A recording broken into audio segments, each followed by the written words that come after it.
خب امروزم که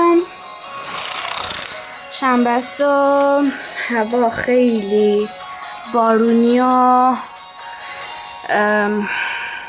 ابری اصلا دل آدم میگیره دیگه.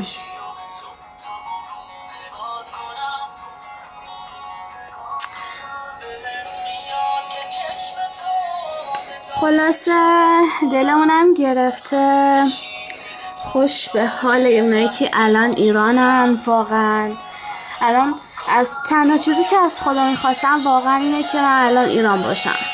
همین. ایوا پاپی اومد.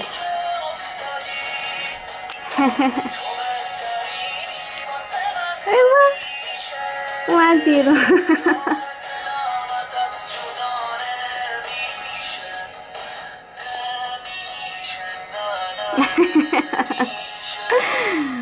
خب اینم از این. آخه ازم دختر چه نازه. وای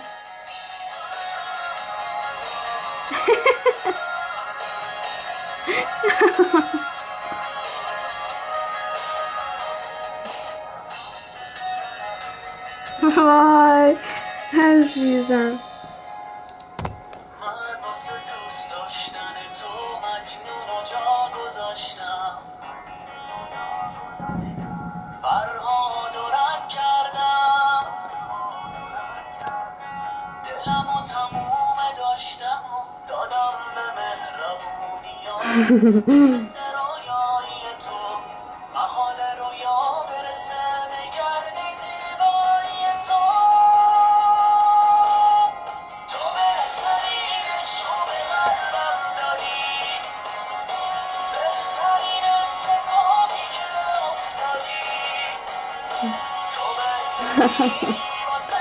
خب بس دیگه.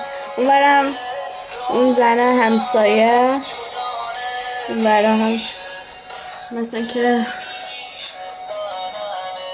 اونم سگ دارن، سگشون ولی زشته.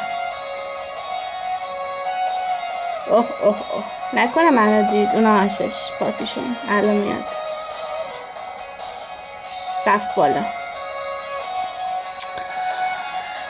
خب دیگه اینم از این. ساعت چنده؟ بذار ببینم.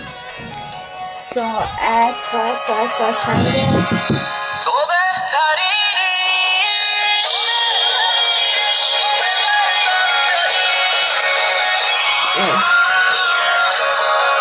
ساعت 5:27 دقیقه